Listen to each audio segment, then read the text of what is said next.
ስድስቱ የማርያም ዘላለማዊ ድንግልናዋ፣ አምስቱ የማርያም ድንግልናዋ፣ ሶስቱ የማርያም ድንግልናዋ እያላችሁ ዝም ብላችሁ ያልሆነ ነገር አትበሉ። ሐዋርያቱ ያላሉትን አትበሉ። ዘላለማዊ ድንግል እያልክ ስለ ማርያም ዘላለማዊ ድንግልና ብትሰብክ ባትሰብክ ምንም ጠብ የሚል ነገር የለም። ማርያም ዘላለማዊ ድንግል ነች። አዎ ለካ በማርያም ዘላለማዊ ድንግል አምኖ የኃጢአት ይቅርታውን የሚያገኝ ሰው የለም። ከዘላለሙ ሞትም የሚድን የለም። የማርያም ድንግልና ማንንም አያድንም። 4 ነጥብ።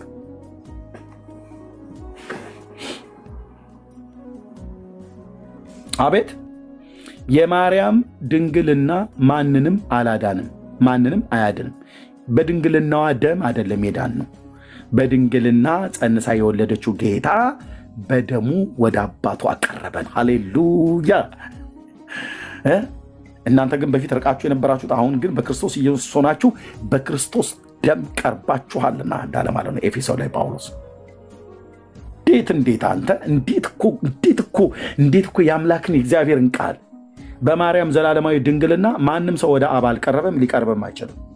ቆርጠን ወቅ በማርያም ዘላለማዊ ድንግልና በአቡነ ተክለ ሃይማኖት እግር መቆረጥ፣ በጊዮርጊስ መፈጨት፣ በእንትና መቦካት ብለብትን ዳር ያዙ እንላቸዋለን። ዳር ያዙ። ኮተትን አምጥተኛ ላይ አታራግፍም። ዳር ያዝ፣ ዳር ያዝ። እዚህ ትውልድ ላይ አጭኑ። ትውልዱ መዳን አለበት። ሰዎች ሁሉ እውነትን እንዲያውቁ ይወዳል ጌታ። አዎ ጢሞቴዎስ ላይ እንደተናገረ ሰዎች ሁሉ ይድኑ ዘንድና እውነትን እንዲያውቁ በሚወድ በእግዚአብሔር ፊት መልካምና ደስ የሚያሰኘኝ ነው ብለዋል። ስለዚህ እዚህ ትውልድ መካከል ይህንን እውነት እንድንሰብክ እኔም ወንድሞቼም እህቶቼም እግዚአብሔር ዕጣ ጥሎብናል፣ ጸጋውን ሰጥቶናል። ሃሌሉያ! እንሰብካለን። ሰው እውነቱን ማወቅ አለበት። ዘላለማዊው አምላክ ኢየሱስ ክርስቶስ ያድናል ብለህ ስበክ እንጂ ዘላለማዊ ድንግልና ትላለህ እንዴ አንተ? በዘላለማዊ ድንግልና አልተቤዠንም እኮ ነው ብዬ የምልህ።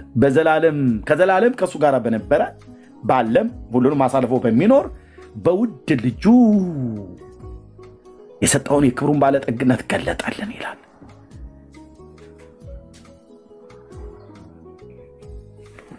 በውድ ልጁ የተደረገልንን ቤዛነታችንን አገኘን፣ እሱም የበደላችን ስርየት ነው ይላል። ሃሌሉያ! ሃሌሉያ! ሃሌሉያ! ይቆጨኛል አልኩ እነዛን ዘመናትን እዛ ስጨናበስ ያልተቀደሰ ቀዳሽ ሆኜ ስቀድስ የነበርኩበት ዘመን ማለት ነው። በእውነት ነው አልኩ። በእውነት ነገሩ ብዙም ባይቆጨኝም ግን እነዛ ዘመናቶች አንድ ቀን የሚሆን ያለ ክርስቶስ ያለፍኩበት ዘመን ይቆጨኛል። እግሬ እስኪያብጥ ድረስ፣ እግሬን እስኪያመኝ ድረስ በደረቅ ሲሚንቶ ላይ የቆምኩበት ብዙ ሌሊቶች።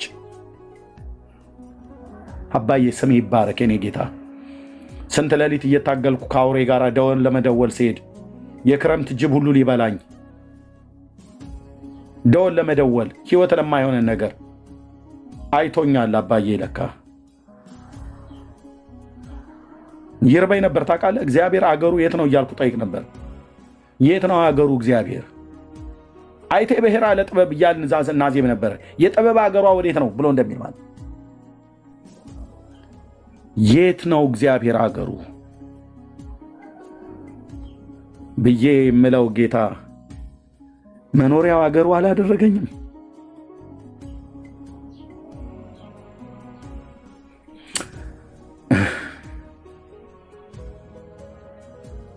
ወንድሞቼ ናቶቼ በቃ ውስጤን ሁሉ በቃ ይነዝረዋል አልኩ። እግዚአብሔር አገሩ የት ነው? የኔ እረኛው የኤርምያስ ንግግር ነበረ። እግዚአብሔር አገሩ የት ነው እጠይቅ ነበር። እናቴን፣ አባቴን፣ ወንድሞቼን፣ አብረው አደጎች፣ አብረው የቀደሱኝ ሰዎች ሁሉ እግዚአብሔር አገሩ የት ነው? ማንም አልመለሰልኝም። ማንም ሊመልስልኝ አልፈለገም። አያውቁትም። በሰማይ ነው ይሉኛል። በሰማይ ነው ያለው። በቃ እዛ ማንም ሄዶ አላየውም ብለው ይሉኛል። እናትና አባቴ ማለት ነው። በራሱ ጊዜ ግን አገኘኝ ጌታዬ። ለዘላለም ስም ይባረክ። የኔ አባት ትቶኝ ላይሄድ አገኘኝ። ስንከራተት አዲስ አበባ ከተማ ውስጥ ስንከራተት አገኘኝ እና ከኔ ጋር ሊኖር ወደደ። በእኔ ውስጥ በመንፈሱ አደረ። ህዝቤ ርስቴ ብሎ ከጠራው ህዝብ ጋር አገር የሚሰድበው፣ አገር የሚረግመው፣ አገር የሚጠላው ህዝብ አዳራሽ ውስጥ ተሰብስቦ ያለ የተባለ ህዝብ ጋር ለካ እውነት ያለው እዛ ጋር ነው። ለካ ጌታ ያለው እዛ ጋር ነው። የሙሉ ወንጌል ቤተክርስቲያን እግዚአብሔር አምላክ ይባርካት። ያን ኮንፈረንስ በዛን ቀን ማዘጋጀቱ የምወደውን ጌታ ኢየሱስን ኤልያስ ተሰብኮ ኢየሱስን አወቅኩት። የኔ አባት ስም ይባረክ፣ ስም ይባረክ።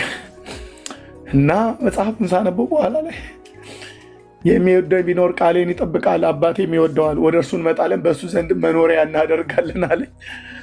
እያነበብኩት ሲሄድ የእውነት መንፈስ እሱ በእናንተ ስለሚኖር እናንተ ታውቁታላችኋል፣ በውስጣችሁ ስለሚሆን ታውቁታላችሁ። እናንተ እዚህ ጋር አሁን ከምትሰሙኝ ሰዎች ይልቅ ውስጤ ያለውን ጌታ ምን ያህል እንደማምነው እዚህ ጋር አሁን 570 ሰው ከበስተኋላ ወደ 11,000 ሰው እየሰማ ነው። እዚህ ጋር ያለውን ህዝብ ብክድ ይሻላል ውስጤ ያለውን ጌታ ከምክድ። ውስጤ የምሰማውን ድምፅ ከምክድ እናንተን ብክድ ይሻላል። የሉም እዚህ ጋር ውሸት ነው። የለም 571 ሰው እዚህ ጋር እየሰማ 11,000 ሰው ከኋላ እየሰማ ነው ብሎ የሚለው ብክድ ይሻላል ውስጤ የምሰማውን ድምፅ ከምክደው ይልቅ። ኢየሱስ ተጨባጭ እኮ ነው። ታንጀብል እኮ የሆነ ጌታ እኮ ነው። የጴንጤዎች አምላክ ለዘላለም ስሙ ይባረክ። ተጨባጭ እኮ የሆነ ድምፁን ያሰማኛል፣ ይናገረኛል፣ ልቤ ይቀልጥብኛል። ቅዱስ ስምህ ለዘላለም ይባረክ። ልጆቹን ይናገራል።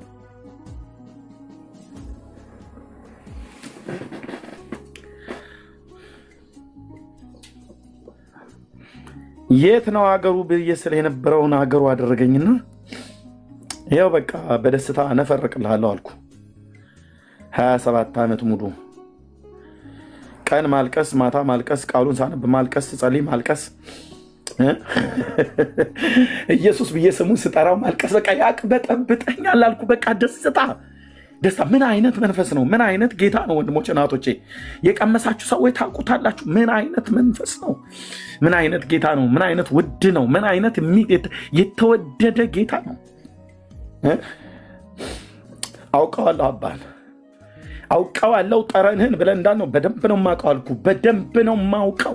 ከእናቴ ማህፀን ሲፈጥረኝ፣ ከመስታወት ጸጋዬ ማህፀን ሲፈጥረኝ፣ ከአባቴ ከአይተንፍሶ አበበ ሲፈጥረኝ ዓላማ ነበረው ጌታዬ። አልነግራችሁም አሁን ጊዜው ስላይደለ። እናቴ በተወለድኩ ቀን ያየችው ራእይ አለ። ቤተሰብ ሁሉ በሙሉ የሚያውቀው ማለት ነው። ያዋለዱ ሰዎች ሁሉ ጭምር የሚያውቁት። በጊዜው ሲደርስ ገልጠዋለሁ። አለች እናቴ በሕይወትም። ዓላማ እግዚአብሔር ማለት ነው።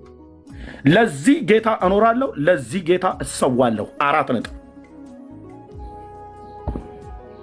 እስከዚያስ ዘመን ጌታ በሰጠኝ ዘመን እኮ አልኩ፣ እንደ ቴስቢያዊ እንደ ኤልያስ እነዚህን ጣዖታት ከሰው ህሊና ውስጥ ዱቄት ነው የማደርጋቸው፣ በጽዮኑ አለት በእግዚአብሔር ቃል ማለት ነው።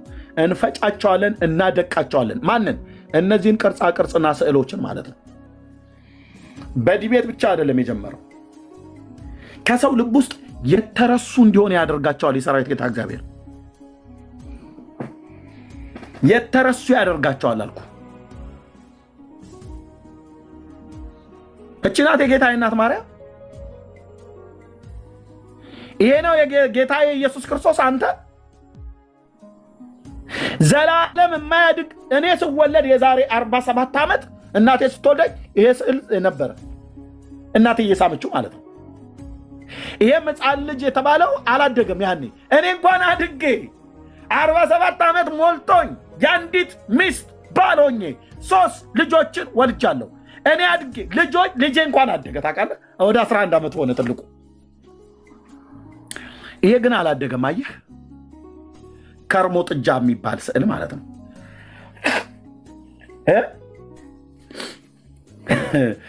ይሄንን ኢየሱስ ነው ይለኛል ጠዋትና ነጋ ጠባ ማለት ነው። የት ታውቀውና ኢየሱስን አንተ? ወነበረ በየማነ አቡሁ እኮ ነው የሚለው የዕብራውያን መልእክት መጽሐፍ ምዕራፍ 1 ከጥንት ጀምሮ እግዚአብሔር በብዙ አይነትና በብዙ ጎዳና ለአባቶቻችን በነቢያት ተናግሮ ሁሉን ወራሽ ባደረገው ደግሞም ዓለማትን በፈጠረበት በልጁ በዚህ ዘመን መጨረሻ ለኛ ተናገረን ይላል። ግቡና እዩት። እርሱም የክብሩ መንጸባረቅና የባህሪው ምሳሌ ሆኖ ሁሉን በስልጣኑ ቃል እየደገፈ ኃጢአታችንን በራሱ ካነጻ በኋላ በሰማያት በግርማው ቀኝ ተቀመጠ። ኢየሱስ ኢየሱስ ኢየሱስ በግርማው ቀኝ የተቀመጠ ኢየሱስ እንጂ እናቱ ጭላይ ዛሬም የማያድግ የማያነበው መጽሐፍ አሳፍቀህ ይህንን ቀደጣለው። ብራዘር ቀደጣለው አልኩ። የኤልያስ አምላክ እግዚአብሔር ምስክር ነው። የተናቁ ያደርጋቸዋል። ያንን እባብ እግዚአብሔር መጥቶታል። ትውልድን ያስመልጣል። ቀደጣለው። ይህንን ቀዳው ልቀጣል። ኢየሱስ ይህንን የማያድግ ሕፃን ልጅ እኔ እንኳን አድጌ 47 ዓመት እኮ ነኝ። አንተ እዚህ ያላችሁ በየእድሜያችሁ ቁጠሩ። የዛሬ 60 ዓመት የነበራችሁ ሰዎች ይህንኑ ፎቶ እናቶቻችሁን አባቶቻችሁ ግድግዳ ላይ ለጥፈውት ዝንብ እየደነሰችበት ሸረሪት እያደራበት ኢየሱስ ተብሎ ሲባል ነበር። ቀደጣለው ብራዘር። ይሄ ኢየሱስ አይደለም። ዘላለም እሱን አሳንሰው እሷን አተልቀው የሚያሳዩት እሷም ማርያም አይደለችም፣ እሱም ኢየሱስ አይደለም።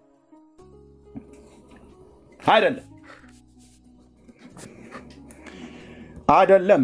ኤልያስ እነዛን ነቢያት እንደተበቀለ እነዚህን ጣዖታት የሰራዊት ጌታ እግዚአብሔር በታናሹ እረኛ በኤርምያስ በኩል ይበቀላቸዋል።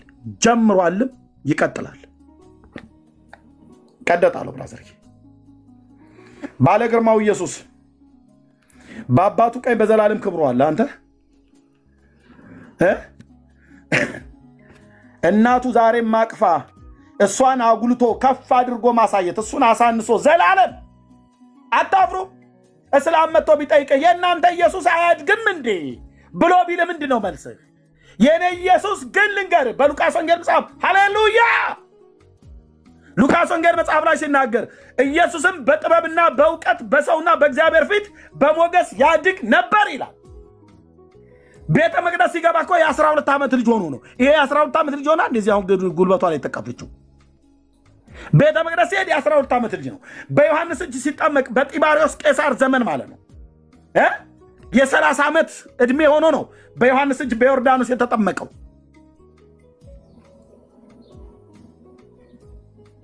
ምን ያደገውን ኢየሱስ አታሳዩን?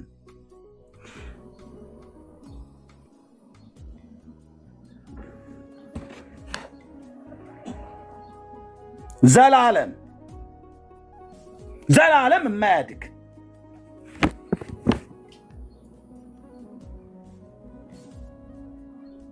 ይሄ ዝም ብሎ እኮ ተራ የሆነ እኮ ስራ ሆነ። ስዕሉን የተባሉ መላእክት የተባሉትን ግራና ቀኝ የተባሉትን ነው ብየመለ አበባ ይዘውልሃል ይታያል። ቫላንታይን ይመስል ማለት ነው። አንዱ ቀይ፣ አንዱ ቢጫ፣ አንዱ ነጭ ምናምን ነገር እያዙዋል። አበባ ከሰማይ ይዘውላት መጥተው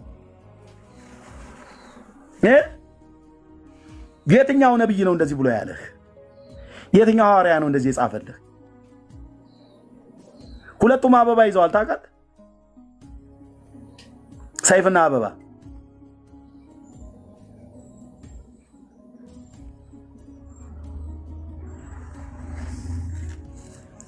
የቦይ ፍሬንድነትና የገር ፍሬንድነት አይነት እኮ አደረጉት ማለት ነው። ስለዚህ ዘላለማዊ ድንግል እያልከ ይፈልክ ስታወራ ብትል በፊታችን ቆመ ልታረጋግጠው አትችልም። እንደ እግዚአብሔር ቃል በእግዚአብሔር ቃል ማለት ነው። ይሄ ተራ የሰው እጅ ስራ ነው ወንድሞች እናቶች። እነዚህን አትፍሯቸው። እውነቴን ነው የምልህ፣ አትፍሯቸው። እነዚህ ክፉ መልካምም ሊያደርጉ አይችሉም። ነገርኩ እኮ ዝንብ እኮ አፍንጫዋ ላይ ቁጭ ብሎ እኮ ሲጸዳዳባት የሚለው ግሪክ ሀገር አያችኋል እንዴ? እዛ ስፒሮስ ሀገር ኬፋሎኛ በሚባለው ቦታ ላይ እባብ እኮ ላይ ይደንስባታል። እባብ ማለት ነው። ባለፈው አሳየናችኋል። እባብ ስዕሉ ላይ ይጮትበታል። በዛ በግሪክ ሀገር በአመት አንድ ጊዜ እባቦች ይመጣሉ። የማርያም የተወለደችበት ቀን ተብሎ በሚባለው ኦገስት ላይ ነው ምናምን ነገር። እነዛ እባቦች ከየት እንደሚመጡ ሳይንቲስቶች፣ የግሪክ ሳይንቲስቶች እንኳን ራሱ አላወቁትም አለ እነ ስፒሮስ ማለት ነው። ሳይንቲስቶች አልደረሱበትም አይደል? ለእኔ ልንገርሃ ከጥንት ጀምሮ በዛ ይሰራ የነበረ የአርጤሚስ ንግሥት ተብላ የምትባል በጳውሎስም ዘመን የነበረች ፍጥረቱን ሁሉ ታጠባለች ተብሎ የተባለ የፓፓዬ ዛፍ የሚመስል ጡት ያላት ጣዖት አለች በዛ ምድር ላይ። ግሪኮች እንደዚህ ብለው ይሏታል። ያችን አርጤሚስ ብለው ይሏታል። ሮማ ላይ ዲያና ብለው ይሏታል። የጥንት አሶራውያን ላይ ደግሞ ኢሽታር ብለው ይጠሯታል። የጥንት ኢራናውያን ላይ ደግሞ አናሂታ ብለው ይጠሯታል። የጥንት እስራኤላውያን ደግሞ የሰማይ ንግስት ብለው ይጠሯታል። ኢትዮጵያና በመላው ዓለም አሁን ደግሞ ማርያም ተብላ ተጠርታለች። ይፋረደኝ የነቢዩ የኤልያስ አምላክ። እችንማ እንፈጠፍጣታለን ከሰው ልብ ውስጥ ማለት ነው።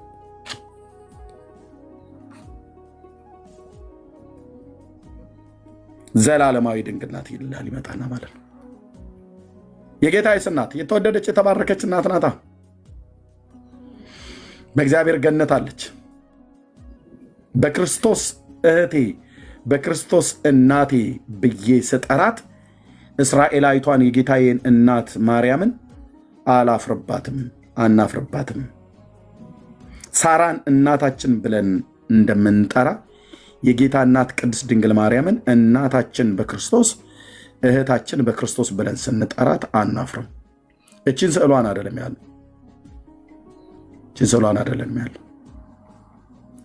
ስለዚህ ዘላለማዊ ድንግል ማለት አያዋጣም። ዘላለማዊ አምላክን እመን። ዘላለማዊ ድንግልና አትስበኩ፣ ዘላለማዊውን ጌታ ስበኩ። በሞት ላይ ስልጣን ያለውን በሞቱ እንዲሽር ይኸውም ዲያብሎስን ነው ብሎ የተባለለት የአብርሃምን ዘር ይዟል እንጂ የያዘው የመላእክትን ዘር አይደለም የተባለውን የተቀባውን የቤተክርስቲያን ራስ የቤተክርስቲያን ንጉሥ ኢየሱስ ክርስቶስን አዳኙን ስበኩ። አዳኙን እንስበክ። የእሱ ሞትና ትንሣኤን መስበክ እንጂ ሰዎች በስሙ ንስሐና የኃጢአት ይቅርታን የሚያገኙት የማርያምን ዘላለማዊ ድንግልና የእንትናን እግር መቆረጥ የእንትናን አይን መጥፋት ስታወራ ብትሆን ምንም ናቲ የፈሰሰው አታቀንም። ኦኬ 6ቱ የማርያም ድንግልና 5ቱ የማርያም ድንግልና 5ቱ አማደ ሚስጥር ብለህ እንደምትለው 6 ነው 5 ነው። አይ 5 ነው 5 አይደለም 4 ነው 7 እናድርገው እንጂ 7 ነው። የእመቤታችን በጆሮዋም ድንግል ናት፣ በሕሊናዋም ድንግል ናት፣ በሐሳቧም ድንግል ናት፣ በጥፍሯም ድንግል ናት፣ በፀጉሯም ድንግል ናት አይልም መጽሐፍ አይልም። በስጋ ድንግል ነች። አዎ አለቀ፣ አጭርና ግልጽ። በሕሊና ድንግል፣ በሐሳብሽ ድንግል ነሽ፣ በሕሊናሽም ድንግል ነሽ። የቱ ጋር የሕሊናና የሐሳብ ድንግልና ብሎ የሚል ያለው ማን ያለው? ይህንን የብሉይ ኪዳን ነቢያት ወይስ የአዲስ ኪዳን ሐዋርያት? ከየት ነው ያመጣችሁት? ምንጩ ከየት ነው የተቀዳው? የትኛውን የእግዚአብሔርን ቃል መሰረት አድርገው ነው የሚናገሩት? የላቸውም። ያ ውሳጤ ሕሊና የነደው ልቤ የጤሰ ብለው የሚሉት ተረት አለ። ስለሷ ፍቅር ውስጥ የተቃጠለ ተነደደብኝ ብሎ እንደሚል በቃ ደብተራው በአብሾ ሁሉ ሲደነዝዝ ሲቃጠል ያልሆነ የሆነ ነገር ጻፈ ማለት ነው። መልከ ማርያም ላይ እንደዛ የሚል ቃል አለ። ውሳጤ ሕሊና የነደው ልቤ የጤሰ ይላል።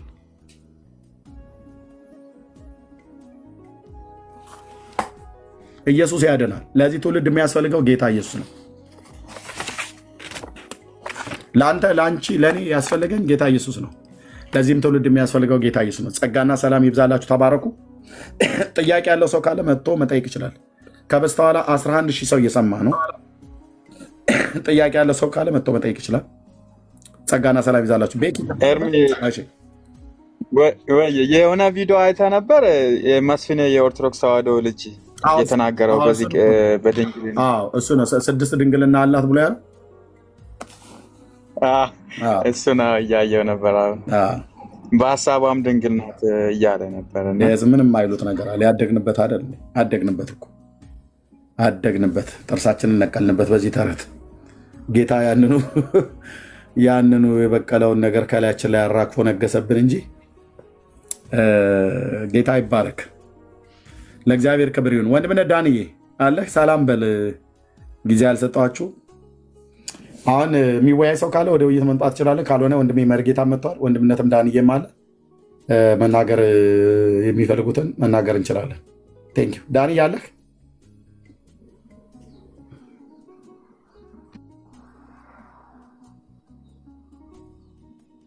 ወንድምነት እየተሰማ አይደለም። ማይክ ክፍት ነው ግን እየተሰማ አይደለም።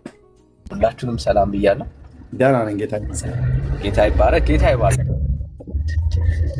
አልሰማም? አሁን ይሰማል። አልሰማለሁ። እሺ፣ በጣም ወሳኝ ፖይንቶች ነው የተነሱት። በተለይ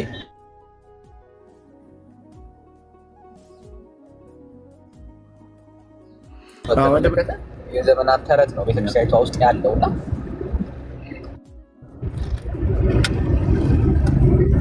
እሺ ወይ 15 ደቂቃ ኔትወርክ ጥሩ አይደለም። ኔትወርክ ጥሩ አይደለም። እሺ በኋላ ታወራለህ። መርጌታ እንኳን ደህና መጡ። መስገን ኤርሚዬ ሰላም ላንተ ይሁን።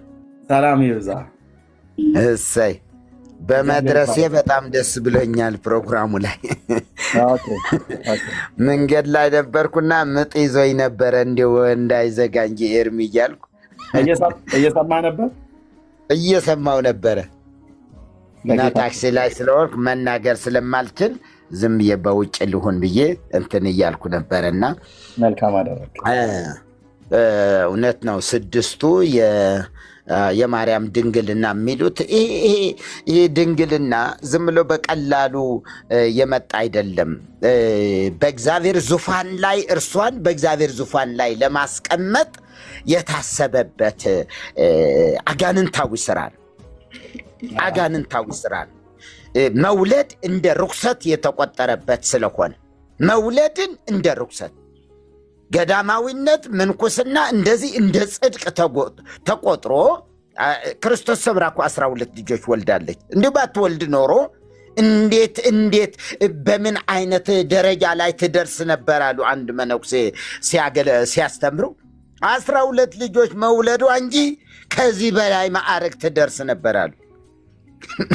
መውለድን እንደ ርኩሰት የተቆጠረበት ማርያም ዮሴፍን አላገባችም የሚሉበት ምክንያትም የዚህ ሁሉ ጦስ ነው እንጂ ምንድን ነው የሚለው አስማተኛ ያደርጓታል። አንዳንድ ደግሞ ከርሰ ድንግል በዚህ እንትን አለ መጽሐፈ ሰዓታት ንባቡና ትርጓሜው ገጽ 76 ላይ ኤርሚ እሱንም አውጣው። ገጽ 76 መጽሐፈ ሰዓታት ንባቡና ትርጓሜው ሮዳስ ታደሰ በጻፈው ላይ አለዛ የጻፉት ነገር ምን ለማድረግ ፈልገው ነው የሚያሰኝ ነገር ነው። እና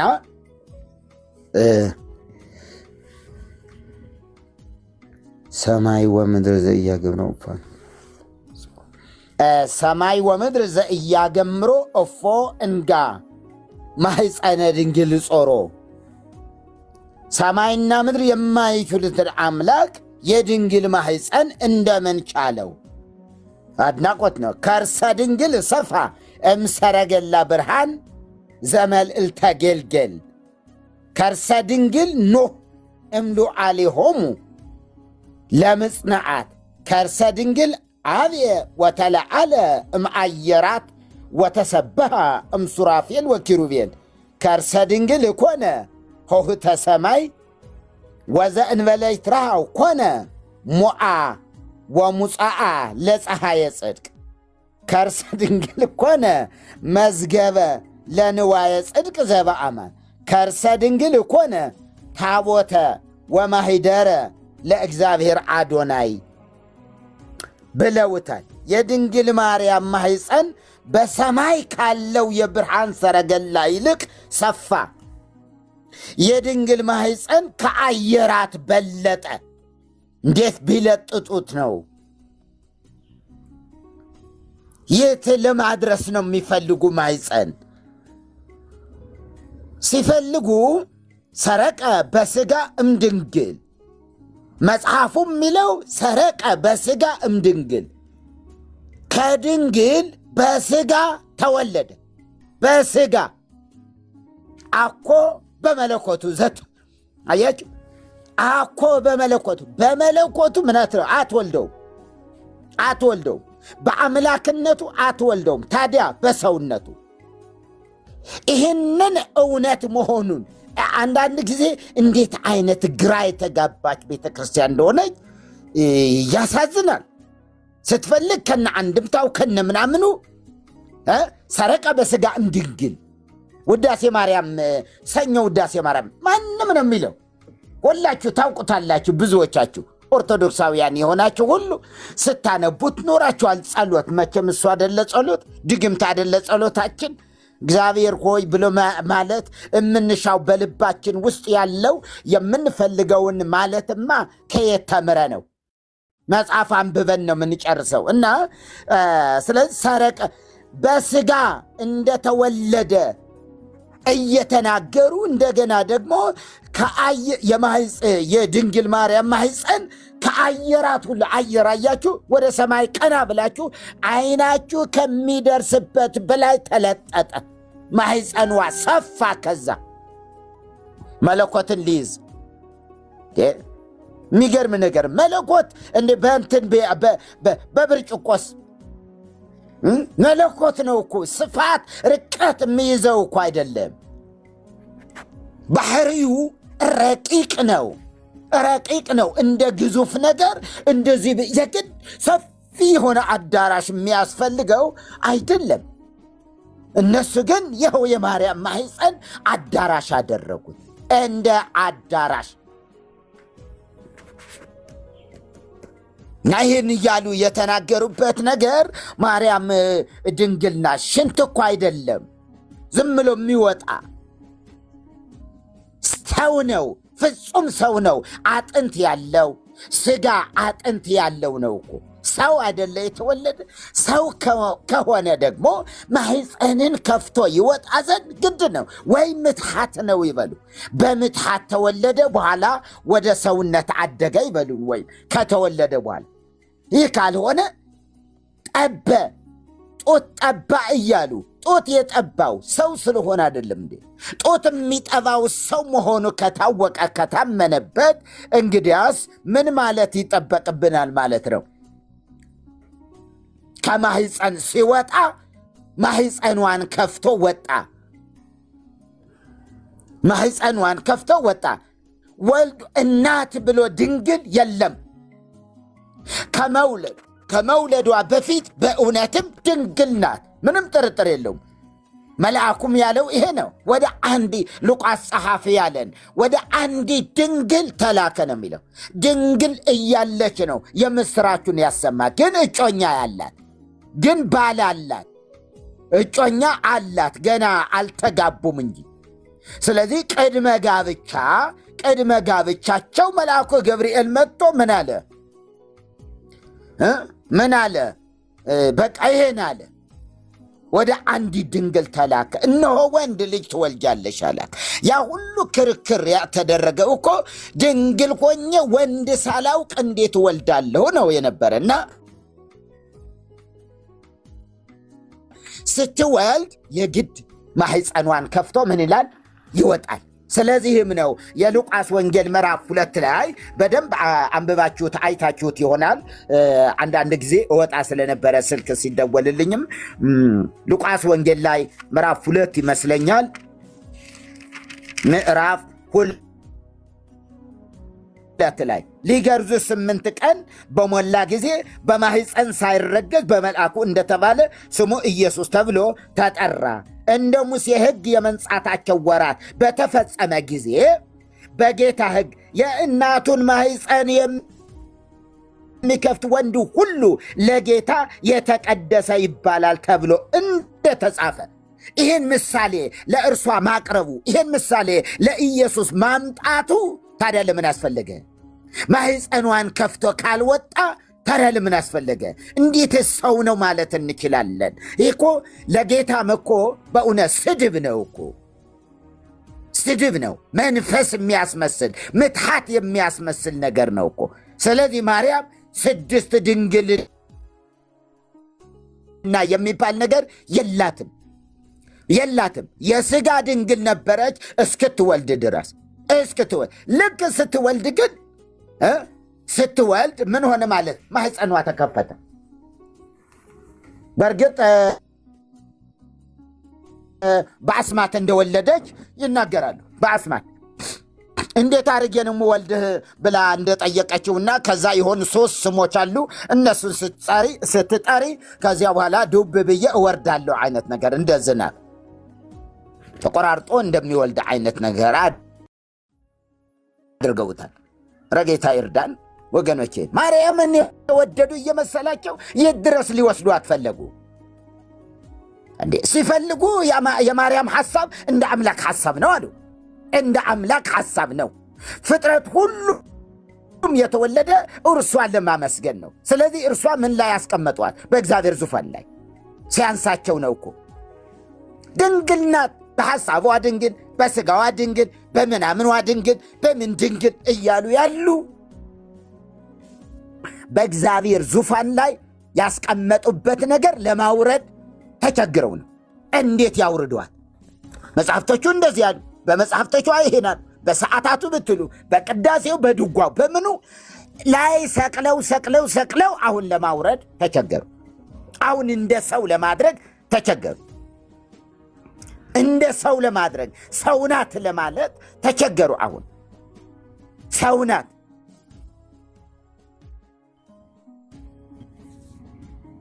ሰውናት እኮ በቃ ሰውናት፣ ፍጹም ሰውናት። አምላክነት አላት የላትም። ግን ባለፈው ኤርሚ ሰምተዋል። በነገር ሰላም ሳልላችሁ ነው እኮ በጌታ በኢየሱስም። ኤርሚዬ በጣም እወድሃለሁ። ሰላም ኤዱ፣ ቤካ፣ ሆሲ፣ ዳንዬ ተባረኩ። በጣም ይቅርታ ይደረግልኝ። ዝም ብዬ በቀጥታ እንዲሁ በጣም ቸኩዬ ስለነበረ እንዲሁ ወደዛ መጣሁ እንጂ እግዚአብሔር ይባርካችሁ። ዝም ብዬ ነው የተናገርኩ። ግን እግዚአብሔር ይመስገን ኤርሚ ጋብዞኛል። አዎ አስታውሳለሁ። ኤርሚም ጋብዞኛል። እግዚአብሔር ይመስገን ያለን የዳኒም ቢስል ማለት ነው እንጂ ሌላ አይደለም። እግዚአብሔር የተባረከ ይሁን። ጌታ ከኛ ጋር አለ። ይህን እናፈርስ ዘንድ ደግሞ ዘመኑ ተገለጠ። በቃ ዘመኑ በራሷ ቤተ ክርስቲያኒቱ በራሷ ዱላ ነው ራሷን እየተቀጠቀጠች ያለችው። መጽሐፍቶቿ በሙሉ ብታርማቸውስ ምን እናደርጋለን? በምን እንምታል? በምን አሁን መጽሐፍቶች ዱላዎቹ በሙሉ አውጥታ ሰጠችን። ይኸው በሉኝ አናት አናቴን ብላ ይኸው አናት አናቷን እንላታለን። የማርያም ማኅፀን ከሰማይ ይልቅ ሰፋ ወይ? እንደምን ቢለጠጥ ነው? ሰው አደለች? ወዴት እየወሰዷት ያደረጓት ማለት ነው እኮ በሌላ አባባል።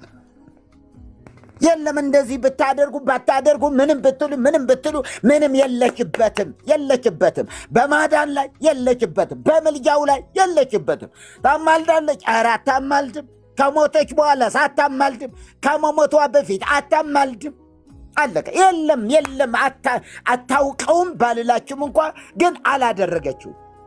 የማማለድ ሥራ የሚባል ነገር ጸልያ ታውቅ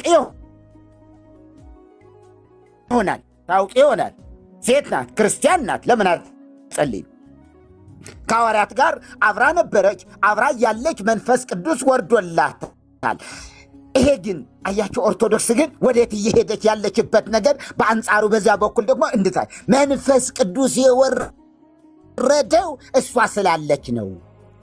ሥላሴን ያወቅናቸው እሷ ስላለች ነው። እሷ ባትወለድ ኖሮ እሷን ባናቃት ሥላሴን አናቃቸውም። እግዚአብሔር አብንም አናውቀውም እንኳሉ፣ ወልድንም አናውቀውም አሉ፣ መንፈስ ቅዱስንም አናውቀውም አሉ። የመጨረሻ ቅድመ ሥላሴ እንደነበረች ተደርጎ ሲነገር ሲወራ ከዚህ በላይ ተረት ምን አለ? ከዚህ በላይ ተረት ምን አለ? ገና እንግዲያስ እናፈርሰዋለን። መጽሐፍቶቿ በሙሉ በእጃችን ገብተዋል አሉ መጽሐፍቶች። ስለዚህ ራሷ በሰጠችን መጽሐፍቶች አሁንም እየተጻፉ ነው። አሁንም እናፈርሳታለን። የራሷ ዱላ ዞር ብታደርጋቸውማ የት እናገኛት ነበረ? መጽሐፍቶቹን ዞር ብታደርጋቸው እና የተረት መጽሐፍት የተረት ቤተ ክርስቲያን ሆነች። ኦርቶዶክስ ቤተ ክርስቲያን የተረት መናኸሪያ ታውቃላችሁ? የተረት ቤት በቃ የተረት ቤት አይሰለቻት፣ ተረቱ አይሰለቻት፣ ተረቱ አይከብዳት። ያ ሁሉ በህዝቡ ልክ የሆነ ተረት ልታመጣ ትፈልጋለች ህዝቡን ለማሳመን። በቃ የለም እኮ ህዝቡ የታለ? ሄዶልሻል እኮ ጭልጥ ብሎልሻል። በምእመንነቱ የፈለግሽውን ብታመጪ ይቀበልልሻል። ድንጋዩን የፈጠረችው እኮ እመቤታችን ናት ብትይ ቤተ ክርስቲያን እንደዚህ ብትል ይቀበላል ህዝቡ ከንፈሩን እየመጠጠ። የሽንኩርቱ ፈጣሪ እሱ አይደለችም እንዴ? ሊቃውንት የተባሉ ጎንደር ላይ የጎንደር የአርባ አራቱ አድባራት ዋና ሊቃውንት የተባሉ እዝራ ምን አለ? ውሃው የማን ነው? ሽንኩርቱ የማን ነው? ድንቹ የማን ነው? ምኑስ የማን ነው? ይሄ የእመቤታችን አይደለም እንዴ? የእሷን እንጀራ እየበላ አታማልድም ትላላችሁ? አያሳዝንም አሉ። የማን አያችሁ? መጋቢ ዓለማት የሆነው እግዚአብሔርን በእግዚአብሔር ቦታ ላይ እርሷን ተክተው እንዲህ ነው የሚያደርጓት። ዞር እግዚአብሔር ለምኔ እመቤቴ ካለች አይነት ነገር እግዚአብሔር ለምኔ መኑ ዘይሐፍር ዘአምነ በስምኪ ተአምረ ማርያም ላይ ይመስለኛል። ተአምረ ማርያም ላይ ምን አለ? ወይ ተአምር!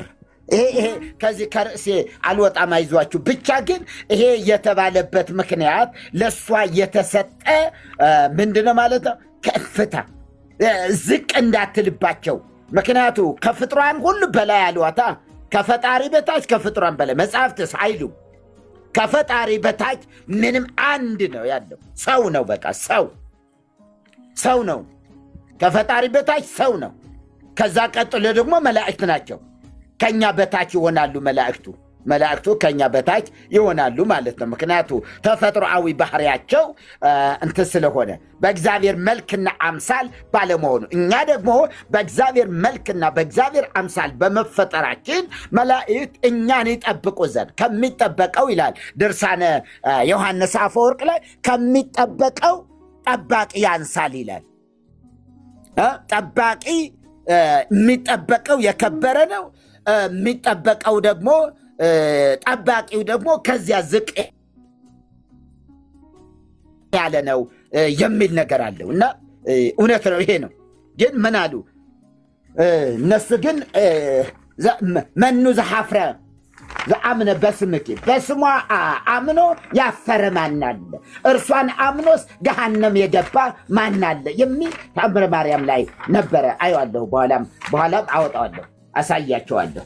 እነዚህ ሁሉ የተፈጠሩበት ምክንያት ማርያምን በስድስት ድንግልና ውስጥ ከተዋት ነው። በስድስት አይነት ድንግልና፣ በሐሳብ ድንግል፣ በማህፀኗም ድንግል፣ በብልቷ ድንግል፣ በምኗ ድንግል፣ በአንደበቷ ድንግል። ምንድነው ሰባቱ ግን? እንዴት ነው ስድስት ግን? ምን ናቸው እናንተ? ኧረ አልሰማኋቸውም። ይኸው የተናገረ አለ ማሪ። እሺ ልጁ የተናገረ ኤርሚላ ሰማ ድንግል አለ እግዚኦ። ይኸው በሐሳቧም ድንግል ነች። አንደኛ ከመጸነሷ በፊት ድንግል ነች፣ ጸንሳም ድንግል ነች፣ ከመውለዷ በፊትም ድንግል ነች፣ በወለደችም ሰዓት ድንግል ነች፣ ከወለደችም በኋላ ድንግል ነች እመቤታችን ቅድስት ድንግል ማርያም። ስለዚህ ስድስት ጊዜ ማለት ነው ድንግል ነች።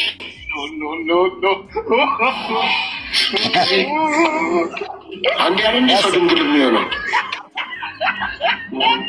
አሁን እንግዲህ ድንግል በድንግልና ትጸንሳለች፣ በድንግልና ትወልዳለች አይደል እንደሚለው ሶፊ ላይ ይሄ እንዴት ሊሆን ቻለ ታዲያ?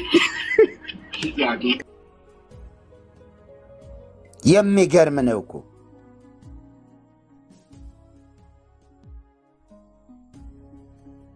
መውለዷ በፊት ድንግል ናት፣ እውነት ነው። ከወለደች በኋላስ ድንግል አይደለችም። ምክንያቱስ ወልዳለች። ምክንያቱስ የወለደችው ሰው ነው፣ ምትሃት አይደለም፣ መንፈስ አይደለም፣ ሰው ነው፣ ፍጹም ሰው ነው። በአምላክነቱ እውነት ነው፣ አትወልደውም።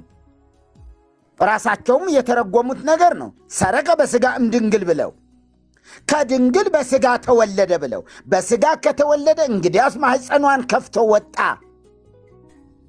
ማሕፀኗን ከፍቶ ወጣ። ዮሴፍ አይደለም ድንግልናዋን የወሰደው።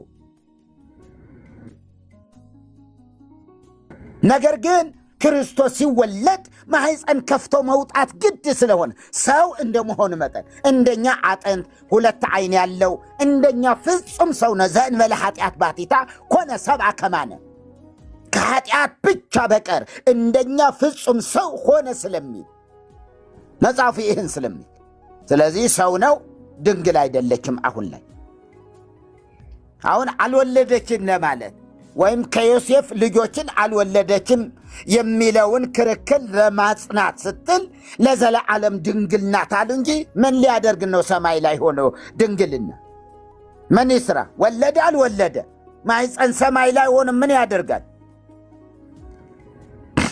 ምንም።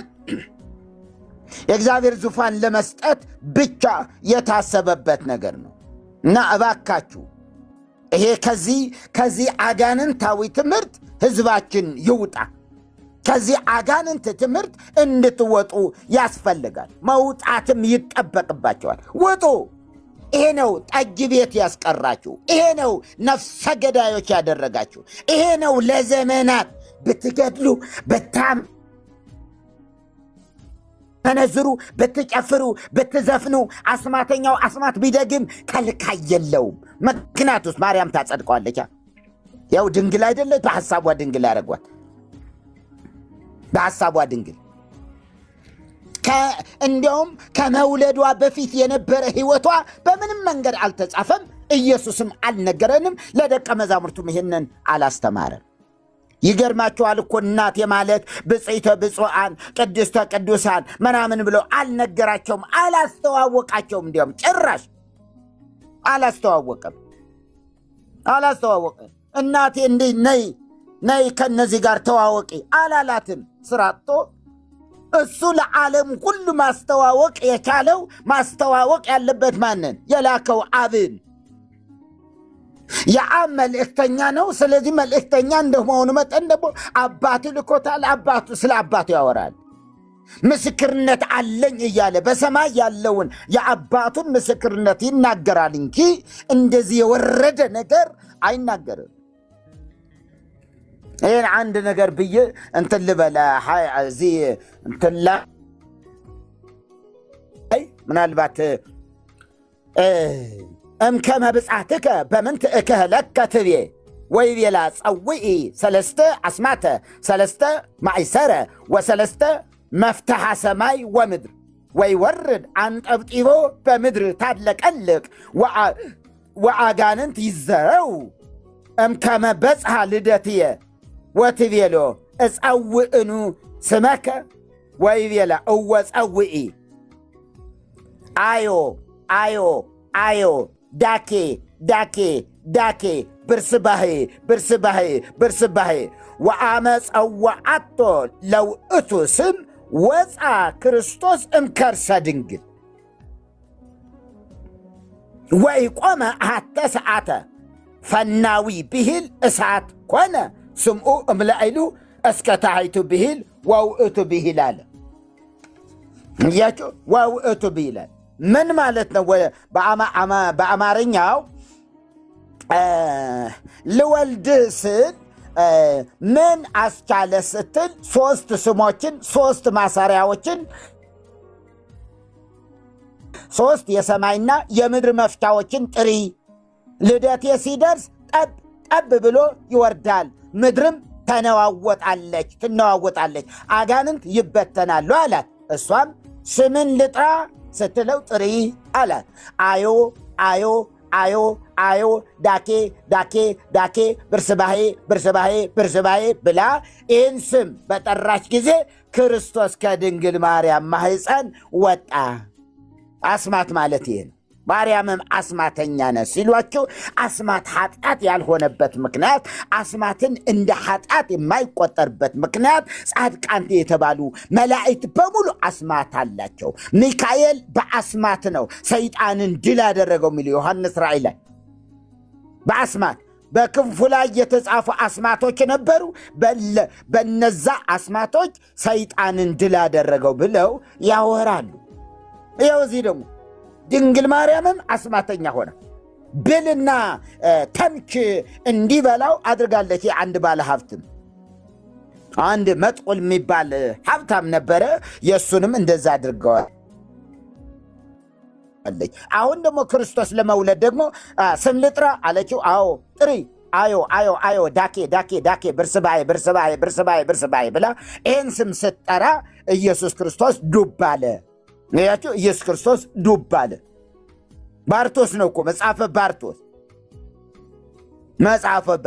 ዋና ትልቁ የጸሎት መጽሐፍ። ማርያምን እንዲህ አስማተኛ ካደረጋት አስማት ኃጢአት ይባላል እንዴ?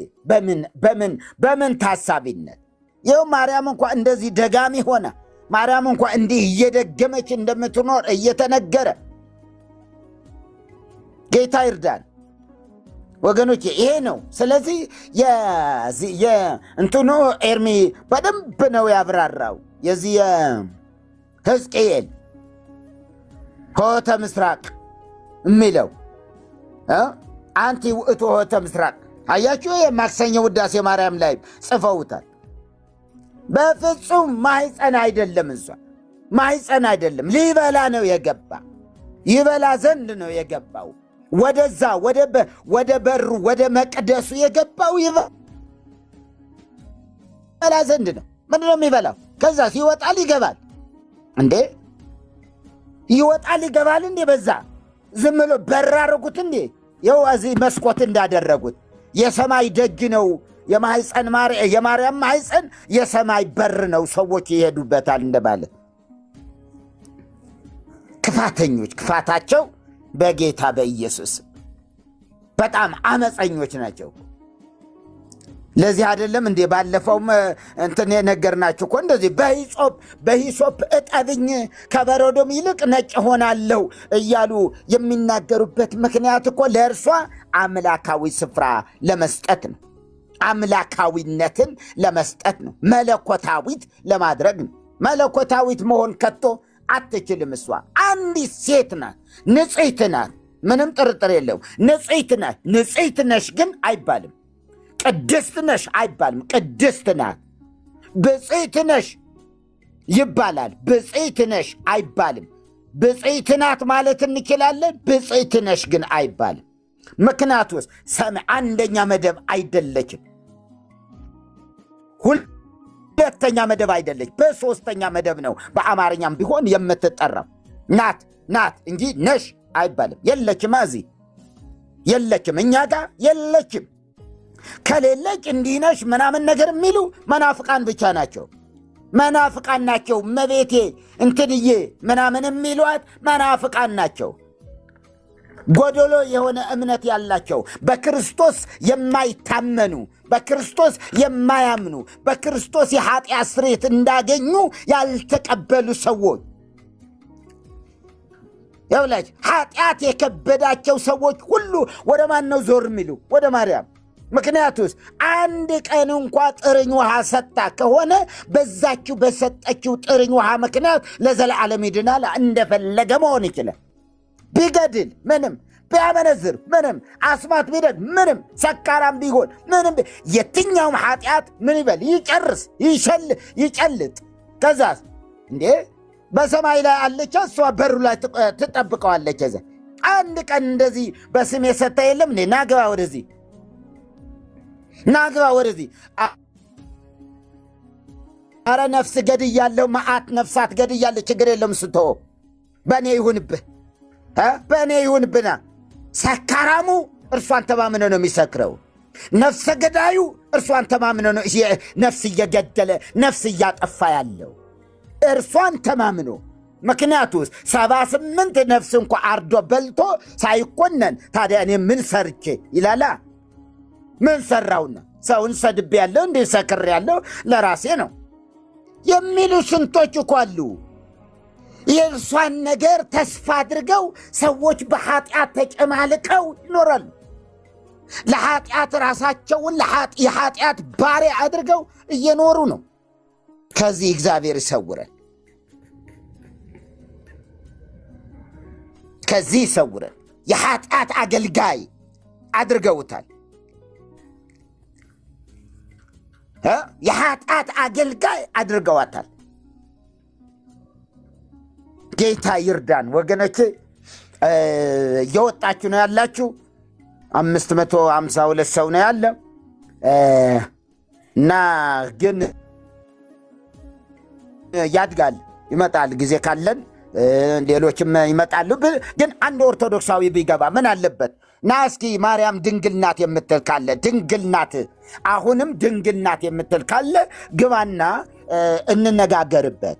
አስማተኛ አልነበረችም ካልክን ደግሞ ይኸው እዚህ አለ አነብልሃለሁ፣ አስማተኛ እንዴት እንደነበረ በአስማት ስንቱን እንዳጋየችው ሁሉ እነግርሃለሁ።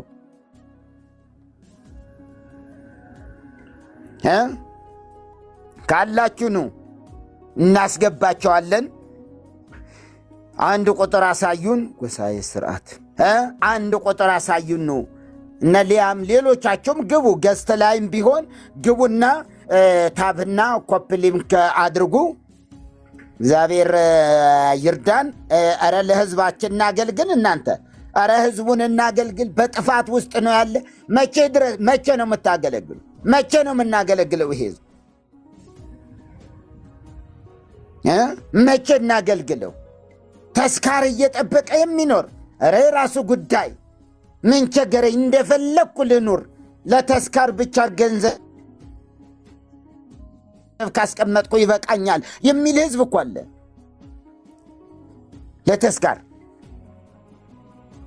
ለተስካር ገንዘብ አስቀምጦ በቅድስና እንዳይኖር እርኩስ አደረገችው ቤተ ክርስቲያኗ። እሰይ ሊያየ በጣም ጥሩ፣ እግዚአብሔር ይመስገን። መግባት ይቻላል። ኪንግ መግባት ትችላለሽ፣ መግባት ይቻላል። ግቡ፣ ጠይቁ።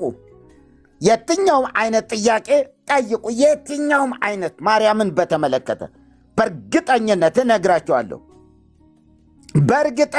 እነግራቸዋለሁ። ማርያምን በተመለከተ በደንብ ነው። በራሷ መጻሕፍት ይኸው ተአምረ ማርያምን ይዘነዋል። ፍጥረት ሁሉ ማርያምን ለማመስገን ነው። አዳምና ሔዋን የተፈጠሩም እርሷን ምን እንዲሏት ነው? እነሱን ለመውለድ። አዳምና ሔዋንም ማርያምን ለማመስገን ነው የተፈጠሩ። ፍጥረት ሁሉ ማርያምን ለማመስገን ነው የተፈጠሩ። መላእክት ሁሉ የተፈጠሩት ማርያምን ለማመስገን ነው። እግዚአብሔር ስፍራ ያዝ አሉት፣ ዞር በልላት ለእርሱ አሉት። መለኮታዊት ናት ብለው ደግሞ እዛ ላይ አጸደቁ። መለኮታዊት ናት። ትበላ ትጠጣ ነበረ፣ ግን ሽንቷ አትሸናም አሉ። ሽንቷን አትሸናም፣ ደግሞም አትጸዳዳም ነበረ አሉ። ጉድ ነው እኮ ቤተ ክርስቲያኗ ለዚህ የሰጠችው ማለት ነው። ኤዱ አለሻ አላችሁ? ቤቂ እንታለ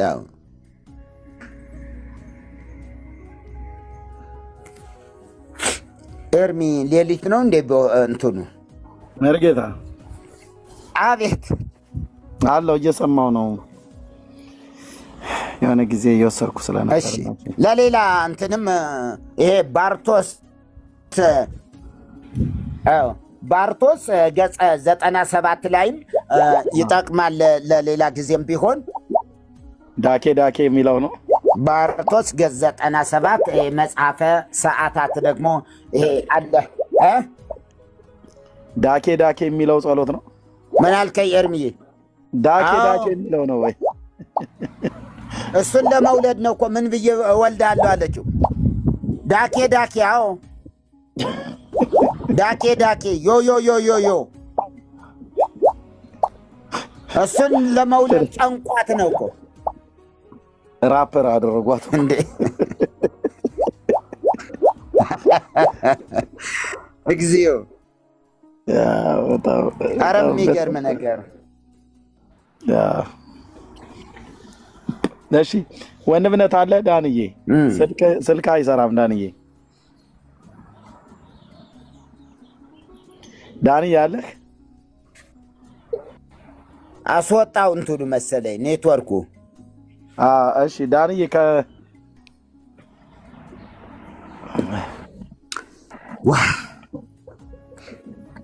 እግዚአብሔር ይባረክ። ዳኒ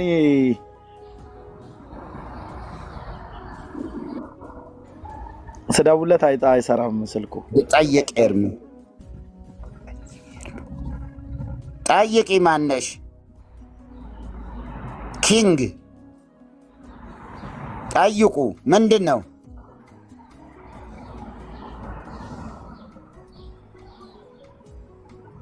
ኪንግ ነው የሚለው። ኦኬ ያው ላስገባው ታይቀው መርጌታ።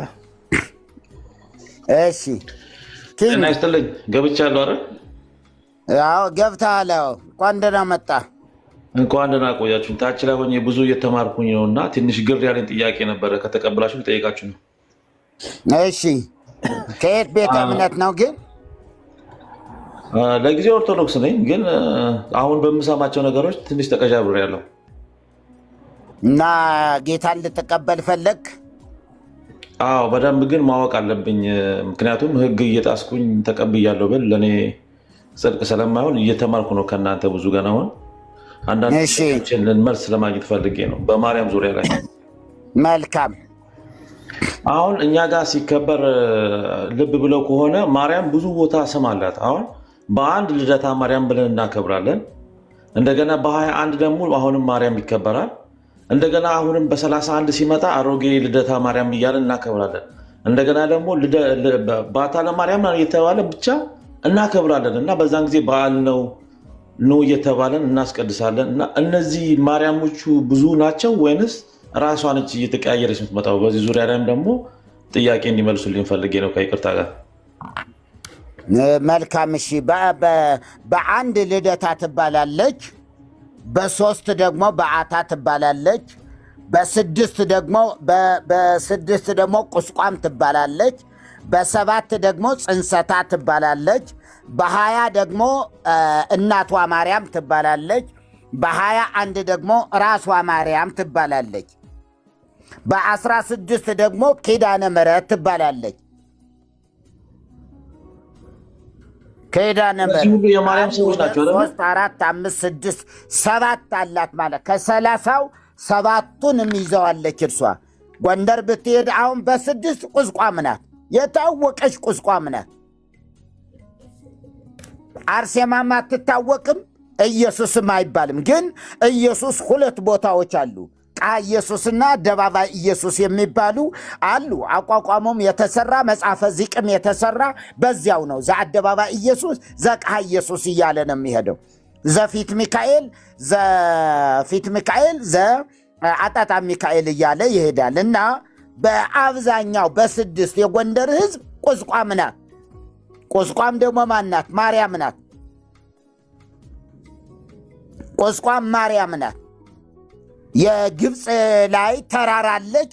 ያችን ተራራ ለእሷ ሰጧት። ልክ ጽዮን ለምሳሌ ኢያቡሳውያን ዳዊት ኢያቡሳውያንን ድል አድርጎ የቆመበት ዛ ተራራ ነበረ። ኤርምያ ያውቀዋል። እኔ ብዙ እንትን አለውም፣ ግን ያንን ተራራ ጽዮን አሉት። መጠጊያ ማለት ነው። ዋሻ መጠጊያ መጠለያ ማለት ነው። እና እሱን ለማርያም እንደሰጧት ልክ እንደዚሁ ቁስቋም ይሏታል። እና አንዷን ማርያም ነው ከፋፍለው ለገበያ ሲባል እንጂ ያችው ማርያም ናት። ይህንን ባለማወቅም ይሁን ይህን ባለማወቅ ግን ለምሳሌ በአንድ ልደት አደለች ኪንግዬ? አዎ በአንድ ልደታ ምናምን ተብሎ አንዳንድ ጊዜ ቂጣ እንትን ተቀብቶ እንበላለን። ትክክል። በ3 ደግሞ በዓታ ናት። አሁን ምን ይደረጋል መሰለ? በ3 በዓታ ናት። በበዓታ ዙሪያ ያሉ ህዝቦች በዓታ ቤተ ክርስቲያናቸው በዓታ የሆነችላቸው ሰዎች በአንድ ወደ ልደታ ነው የሚሄዱ። አጠገባቸው ያለች ማን ስለሆነች? በዓታ ስለሆነች። ካስፈለግ ማርያም ደግሞ ቤተ ክርስቲያን አለች። ማርያም ጋር ያሉ ሰዎች ሁሉ ደግሞ በአንድ ወዴት ነው የሚሄዱ? እዚያው ማርያም ላይ አይደለም የሚሄዱ፣ ወደ ልደታ ነው የሚሄዱ። ምክንያቱስ ልደታ ስለሆነች ዛሬ ልደታ ናት ተብሎ ወደ ልደታ ነው የሚሄዱ። ልደታ ማለት ቃሉ ራሱ የተወለደችበት ማለት ማን? ማርያም ራሷ። ታዲያ ልደታ ብሎ ሌላ ቦታ መሄድ ምን አስፈለገ? ያው ራሷ ከሆነ እች ነው።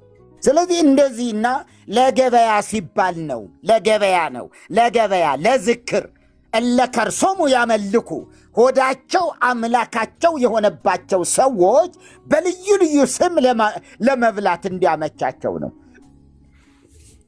በልዩ ልዩ ስም። ከዛ ደግሞ ሲፈልጉ ድርብ ታቦት አስገብተናል ይሏል። ግን የለም ድርብ ታቦት። አምጥተውት አይደለም፣ እዚያው ያለ ታቦት ይዘውት ይወጣሉ። ለምሳሌ በዓታ ብትሆን የአርሴማ ድርብ ታቦት አርሴማም ገብታለች ከተባለ አንድ ታቦት ነው ሁል ጊዜ የሚወጣ፣ አንድ ታቦት፣ ያችው የልደታ ትወጣለች። አርሴማ የተባለችው ያችው ልደታ ታቦት ነው የሚወጣ ማለት ነው። ዝም ብሎ ለገበያ ሲባል ነው እንደዚህ መነገጃ ነው ያደረጓቸው ጻድቃን ሰማዕታቶቹን። እና ልክ ነህ ማለቴ ነው። ግራ የሚያጋባ ነው። ይሄ ውጭው ልደታ ማልካት፣ በዓታ ማልካት፣ ቁስቋም ማልካት፣ ጽንሰታ ማልካት፣ ኪዳነ ምሕረትም በላት፣ ማርያምም በላት፣ ምንም በላት ምንም አይነት ለውጥ አታመጣም። በዓታ ደርሰህ ስትመለስ እዚያው 1-2 ብለህ ትመጣለህ እንጂ ለውጥ የሚባል በህይወትህ አታገኝ። አትለውጥም። እሷ አትቀድስም። እሷ ቀዳሹ አንድ ኢየሱስ ብቻ ነው። የሚቀድስህ አንድ ኢየሱስ ብቻ ነው። በዓታም ማርያምም እያመለክ እንትን እያደረግ ጭፈራ ቤት ማደር ማንም አይከለክልም። ናይት ክለብ ብታደር ምንም ዘፋኞች ለምሳሌ ይሄዳሉ፣ ይመጣሉ፣ ይወጣሉ። ምንም ችግር የለባቸው። ኢየሱስ ጋር ብትመጣ ጌታን ብትቀበልስ እዚያው የዘፈን መንፈሱ ራሱ ያከስማል። በቃ ይከስማል። የለም ከዚያ በኋላ ሰባኪ ነው የምትሆነው። ከዚያ በኋላ ወይ ዘማሪ ነው የምትሆነው፣ ወይ አገልጋይ ነው የምትሆነው፣ ወይ ጥሩ ምእመን ነው የምትሆነው። ምክንያቱ ቀዳሹ ኢየሱስ ስለሆነ ይለውጥሃል እንጂ ከነኮተትህ አይዞህ አይልህም። ከነኮተት አይደግፍም። ኃጢአትን ያራግፋል። ጨዋ ትሆናለህ። እግዚአብሔር ይመስገን። እውነታው ይሄ ነው ልልህ ፈልጌ ነው። ኪንግዬ አመሰግናለሁ በጣም። አይ አሁን ብዙ ጊዜ ጭንቅላቴው ሲመጣብኝ በአንድ ኑ እንባልና በዓል ነው ተብለን እንሄዳለን። አሁን ልክ እንደጠሩልኝ ብቻ ብዙ ማርያሞች አሉና የተለያዩ ናቸው ወይ ምናምን ብዬ ለራሴ ጥያቄ ነበረኝ። ይሄ ተመልሶልኛል። ሌላው ደግሞ በማርያም ብዙ ጸበሎች አሉን እና ጸበሉን እኔ አሁን መጽሐፍ ቅዱሳዊ ነው አይደለም ይህንንም እርግጠኛ አለው። ግን ምናልባት ሌላ ታፒክ ካላችሁ በዛ ዙሪያ ላይ መጥቼ ብወያ ይሻለኛል። እንትናችሁን ታፒካችሁን ወደ ሌላ አቅጣጫ እንዳልወስደው ብዬ ነው። በጣም አመሰግናለሁ። እስካሁን ደስ ማርኩኝ ነው። ችግር የለም። የጸበሉ መጽሐፍ ቅዱሳዊ አይደለም። የለም መጽሐፍ ቅዱስ ውስጥ እንደዚህ ብሎ ነገር የለም። በቤተ ክርስቲያን ደረጃ የለም። በብሉይ ኪዳን አንዳንድ አልፎ አልፎ የሆነ ምንም በጣም አንድ ብቻ የሚታወቀው መድኃኒታችን ኢየሱስ ክርስቶስ የውሃውን መናወጥ የሚጠባበቁ በሽተኞች ነበሩ። መልአኩ መጥቶ ውሃውን ያናውጣል። መልአኩ ካልመጣ ማንም አይገባም። የግድ መልአኩ መጥቶ ውሃው ሲያናውጠው ነው የሚታወቀው። ዛሬ ላይስ ማንም ቄስ ነው ቧንቧውን ከፍቶ ነው የሚረጭ። የምትጠጣው ውሃ ነው ጸበል ነው እያለ የሚሰጥ የምትጠጣው ውሃ፣ በበርህ የሚያልፈው በቤት የሚያልፈው ውሃ እሱን ነው በየቤተ ክርስቲያኑ ቧንቧ እንትን አድርገው እሱን ነው አሁን እንትን እያደረጉ። ያም ሆነ ይህ ምንም ከንቱ ነው። ይህም ቢሆን ጸበል ለመጀመሪያ ጊዜ በቤተ ክርስቲያን ታሪክ በኢትዮጵያ ማለት ነው 1933 ዓመተ ምህረት ትክል ድንጋይ ነው ጎንደር ነው እንትን ያለው የተጀመረው። ከዛ ውጭ ብሉይ ኪዳን አይደለም በምንም በሐዋርያት ሥራ አንድ ቦታ ላይ አታገኝ። በጳውሎስ መልእክታት ላይ አንድ ቦታ አታገኝ። የውሃ ጸበል አንድ አታገኝ። መናፍስትም ውጣ ሲባሉ በኢየሱስም ይወጣሉ። በሽተኞች ይድናሉ። አየህ፣ በሽተኞች ሁሉ ይድናሉ፣ ሲጸለይላቸው ይድናሉ እንጂ ውሃ ውስጥ ዘፍቀህ ከዛ በኋላ ደግሞ ምስህ ምንድን ነው ስትለው የአህያ ፋንድያ ይላል። አሁን ኦርቶዶክስ ላይ እየተቸገርነው ጸጋ አልባ የሆኑ ሰዎች፣ ጸጋ የሌላቸው ሰዎች ተነስተው ከዛስ ዝም ብለው ያጠምቃሉ። ሰው ደግሞ ይጨነቃል። አንዳንድ ሰው ግንባሩ ላይ ስታፈስበት አይወድም። ስለዚህ እንዲህ ሊል ይችላል። የዛን ጊዜ መንፈስ አለበት ብሎ በመቁጠሪያ ይደበድባል። ሲደበድብ እንዲተው ፈልገህ ትጮኻለህ። ሳትወድ በግድ ትጮኻለህ። ይሄ መነኩሴ ካልጮኽኩ አይለቀኝም ትልና ትጮኽለታለህ።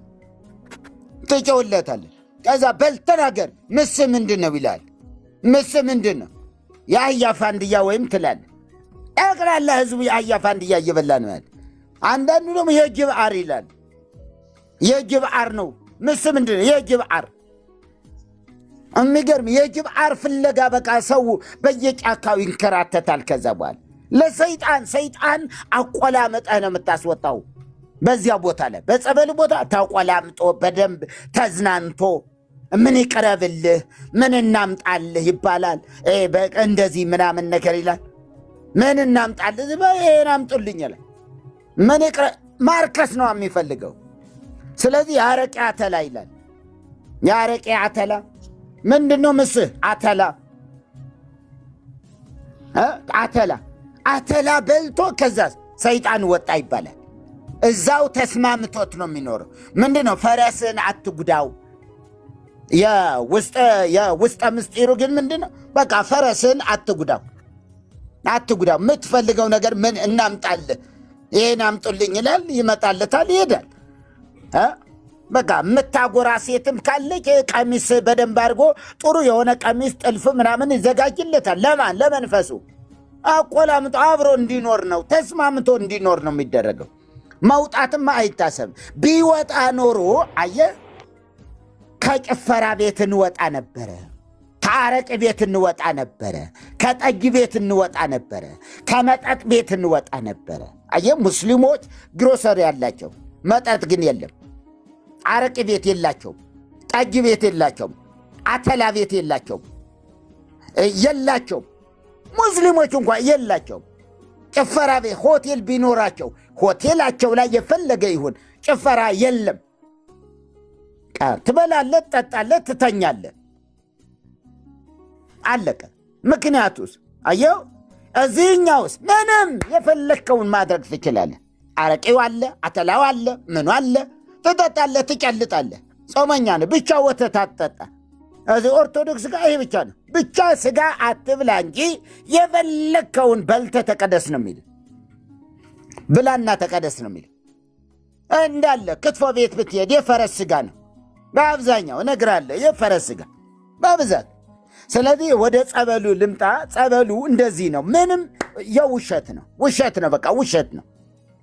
እንደገና ሳይኮሎጂካል እንትኑ ሰው ሊድን ይችላል። ከምን? ከስጋ። መንፈሳዊ ድነትስ በጭራሽ ያለ ኢየሱስ አይታሰብም። ስጋዊ የሆነ ፈውስ ግን መርፌም ተወግተህ ምንም ተብለህ ትፈወሳለህ፣ ትድናለህ። በሳይኮም ደግሞ የሳይኮ መርፌ እንዳለ ታውቃለህ። ሳይኮ መርፌ አለ። ዝም ብለህ 7 መርፌ ያዝልሃል። ግን ምንድን ነው? የውሃ መርፌ ነው። ምንም የለው። ግን ስትወጋ አየህ መርፌ ታዞልኛል ትላለህ። ክኒን ሁሉ ምንም ጉዳት የማያመጣ 10ን ብትቅመው ጉዳት የማያመጣ መርፌ ሳይንስ አዘጋጅቷል። ምክንያቱ ሰው የሆነ ነገር የሚዋጥ ነገር ይፈልጋል፣ የሆነ የሚወጋ ነገር ይፈልጋል፣ የሆነ መርፌም ቢሆን ይፈልጋል። 7 መርፌ 14 መርፌ።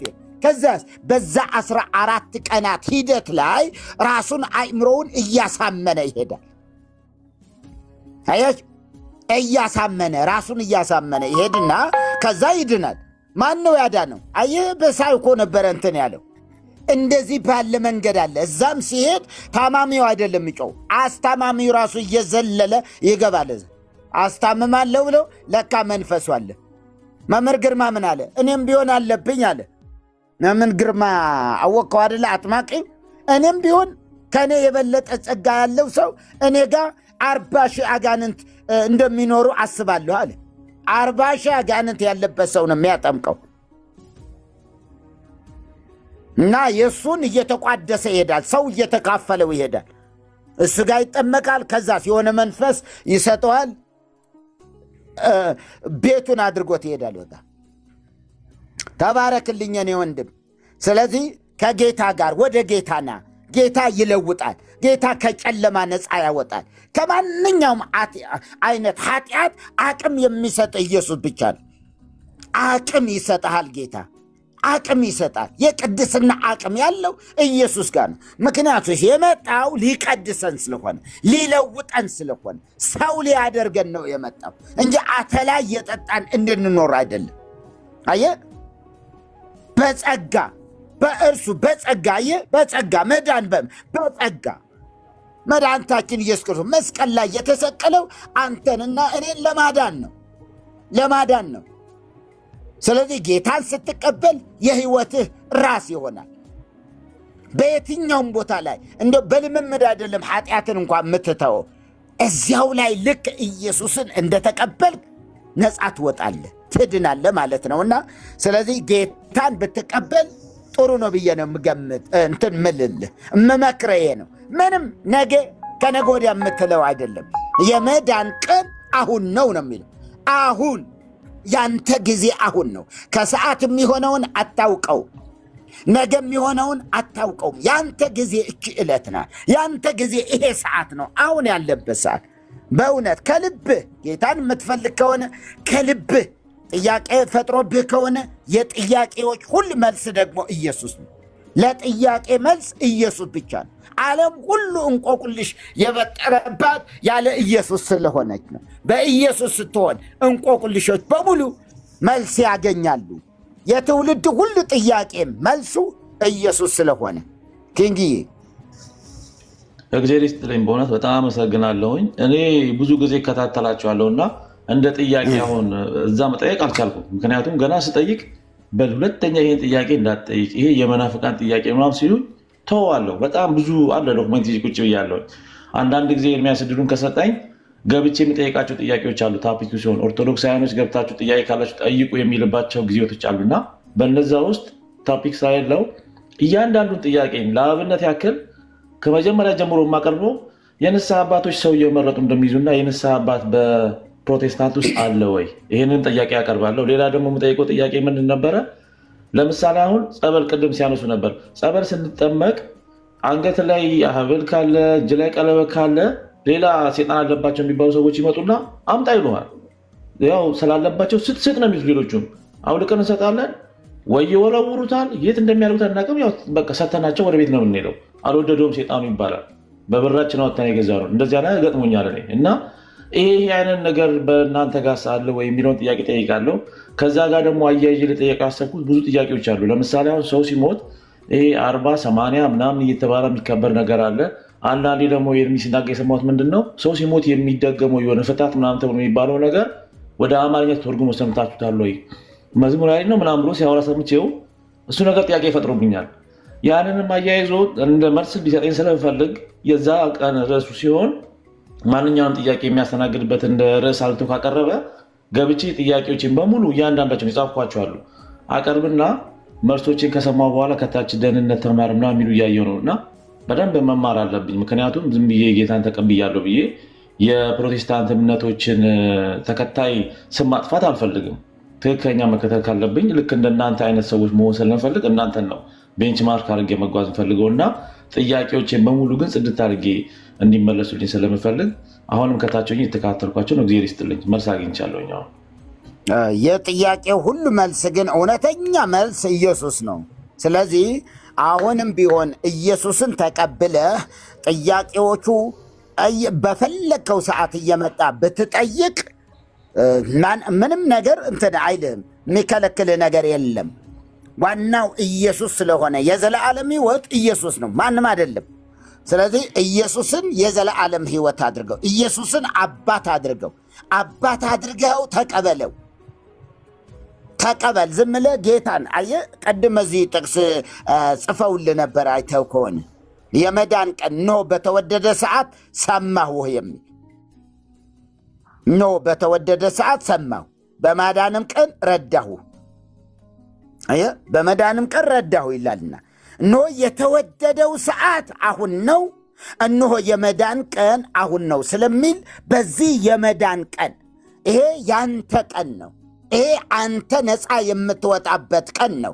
እኔ በትንቢት አይደለም፣ በመንፈስ አይደለም፣ በእግዚአብሔር ቃል ነው መመክረህ ያለው። በእግዚአብሔር ቃል እንደ እግዚአብሔር ቃል የሆነው ነገር ይሄ ነው። የዳንበት መንገድ ይሄ ነው።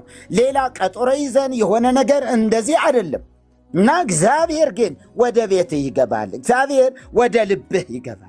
አንተን ይገዛሃል። የእግዚአብሔር ልጅ ትሆናለህ። የእግዚአብሔር ባሪያ ትሆናለህ። ኢየሱስን በማመን ነው የእግዚአብሔር ልጅ መሆን የሚቻለው። በሌላ በየትኛውም በስርዓት ሰው ከእግዚአብሔር ዳግም ሊወለድ አይችልም። ስርዓትማ በብሉይ ኪዳንም ነበረ፣ በየትኛውም ዘመን አለ፣ በየትኛውም ቤተ እምነት አለ። እውነታው ግን በኢየሱስ መሆን ስለሆነ ብትቀበለው ደስ ይለኛል። ከዛ ደግሞ ብትጠይቅ ደስ ይለኛል። ስለ ፍታት ብትጠይቀኝ ደስ ይለኛል። ምንም ችግር የለም። በደንብ ዝክ አድርጌ እነግርሃለሁ። እውነት ቢሆን ኖሮ እኮ በአንድ ቀን በሞተበት ዕለት ፈቱት አይደል? በቃ አለቀ። የሳልስት ለምን አስፈለገ? እውነት ተሰምቶ ከሆነ ትክክለኛ ከሆነ ሳልስት ላይ ደግሞ መመለሱ ለምን አስፈለገ? ደግሞ 12 ደግሞ 7 ቀን ደግሞ ፍታት 7 ቀን ከዛ 12ኛ ቀን እንደገና 40ኛው ቀን ደግሞ እንደገና 80 ቀን እንዲህ እያሉ ከሞተም በኋላ ደግሞ 7 ዓመት ሙሉ በየዓመቱ ይሄ የበዓል አምላክ አይደለም እናመልከው። ምን ሰግድለት አምላክ ሰምቶ የሚመልስ ወዲያውኑ ሰምቶ የሚመልስ ስለሰማኸኝ አመሰግናለሁ የምትለው አምላክ ስለሆነ ስለዚህ ዛሬና ነገ ሳትል በጣም ደስ ይለኛል። ለራስህ ነው፣ ለአንተ ነው፣ ለእኔ አይደለም። ተጠቃሚው አንተ ነህ። የጌታ ልጅ የምትሆነው አንተ ነህ። ለእኔ ምንም አይነት እንትን የለም። ማገልገል አለብኝ። አገለገልኩ፣ እንደዚህ አገለገልኩ። ይሄ ነው የማስበው። እና የትኛውም ጥያቄ ኤርሚን መጠየቅ ትችላለህ። ጌታን ተቀበል። ከዛ በኋላ ኤርሚን መጠየቅ ትችላለህ። በውስጥ መስመር ታገኘዋለህ።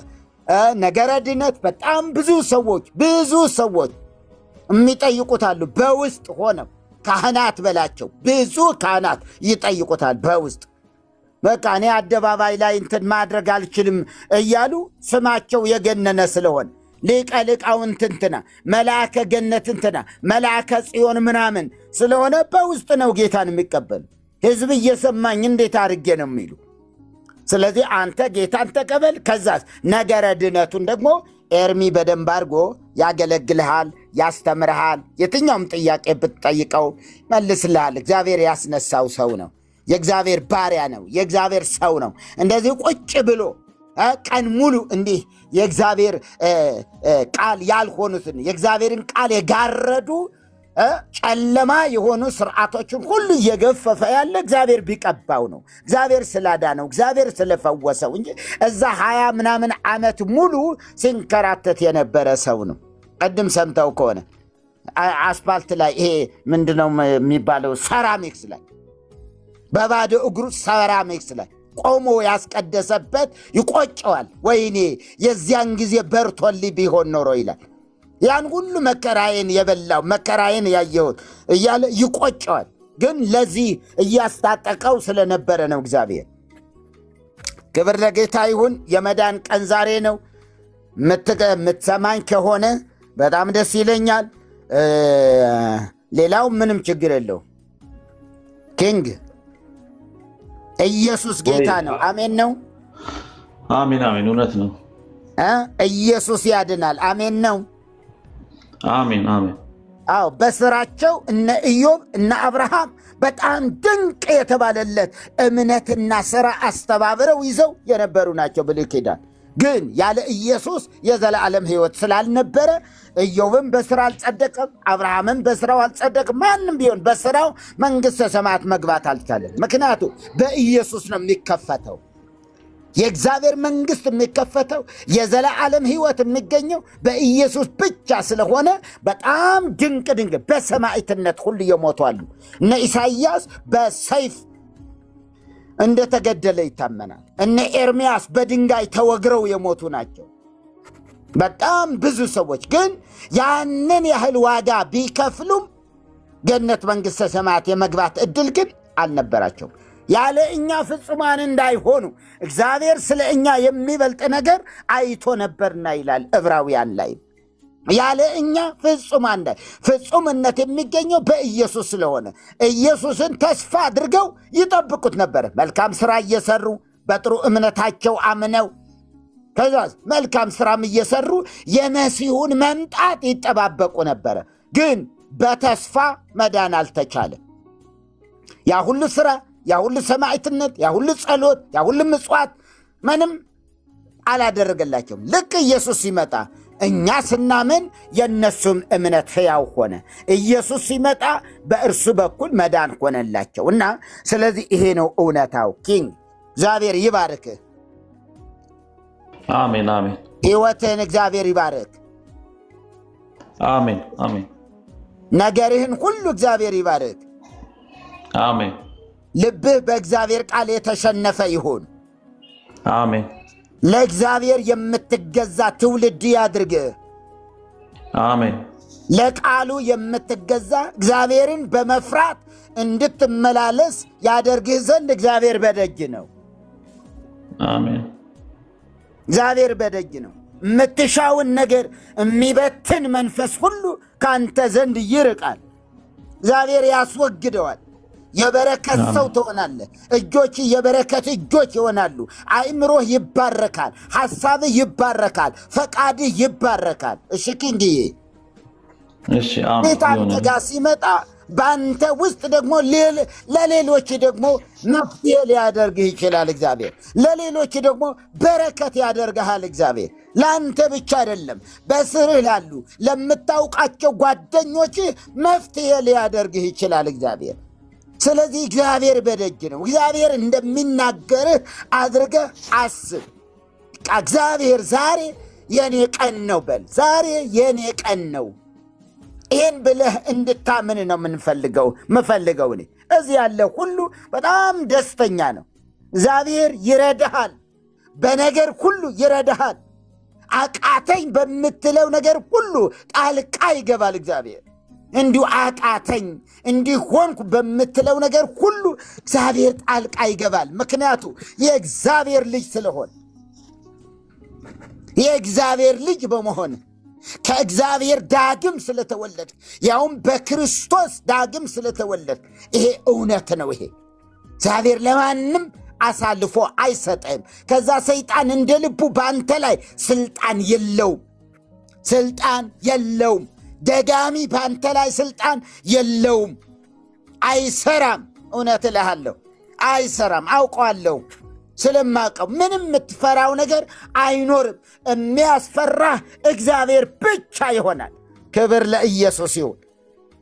እግዚአብሔር ብቻ ያስፈራቸዋል በሉ ነው የሚለው። ስለዚህ እኔም ምልህን ጌታ ሆይ ብለህ በእውነት ነው። በጣም አጭር ኪዳን። ኪዳን ማለት ምን ማለት ነው? አንዳንድ ጊዜ ለምሳሌ ባልና ሚስት እንደዚህ እጮኛሞች ናቸው። ሕጋዊነት የለውም። እጮኝነት ሕጋዊ አይደለም። የሆነ ነገር ቢፈጠር ፍርድ ቤት የሚሄድበት አንዳች ነገር የለም። ለምን? ቃል ኪዳን አልገቡም። ያ ቃል ኪዳን ነው የሚያስተሳስራቸው። ያ ቃል ኪዳን ነው ባልና ሚስት ናቸው የሚያሰኛቸው።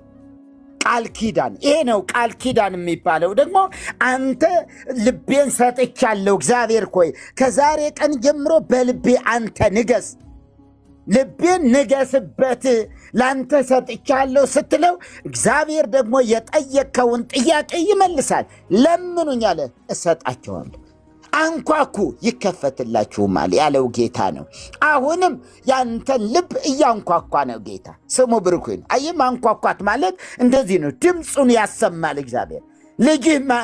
ልጁን ማድረግ ይፈልጋል። ከሰይጣን መንግስት ወደ እግዚአብሔር መንግስት እንድትፈልስ ይፈልጋል። ሰይጣን በዚህ ዓለም ላይ አለ። እንደፈለገ ይሰራል፣ እንደፈለገ የወደደውን ያደርጋል። ወደ እግዚአብሔር መንግስት ስትመጣ ግን በአንተ ላይ አንዳች ስልጣን የለው። በአንተ ላይ ስልጣን ያለው ኢየሱስ ብቻ ይሆናል። ሰማኸኝ ኪንግዬ? አዎ ሰምቻለሁ። አሜን ቤተ እሰየኔ ወንድም እመልስልሃለሁ። ብዙ ጥያቄዎችም ደግሞ ኤርሚ ይመልስልሃል። ስለዚህ እስኪ ጌታ ሆይ በል። ጌታ ሆይ አመሰግንሃለሁ፣ እወድሃለሁ።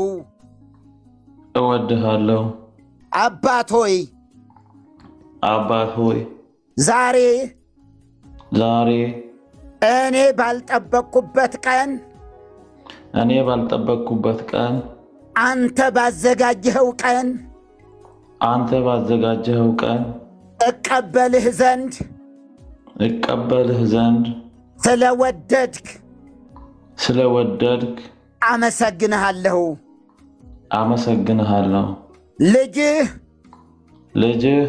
በመስቀል ላይ ያፈሰሰው ደም እኔን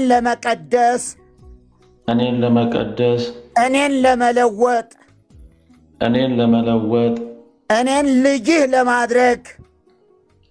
ልጅህ ለማድረግ ስለሆነ ይህንኑ አምኜ በፊትህ ቀርቤያለሁ። ልጅህ አድርገኝ በዘለዓለማዊ የሕይወት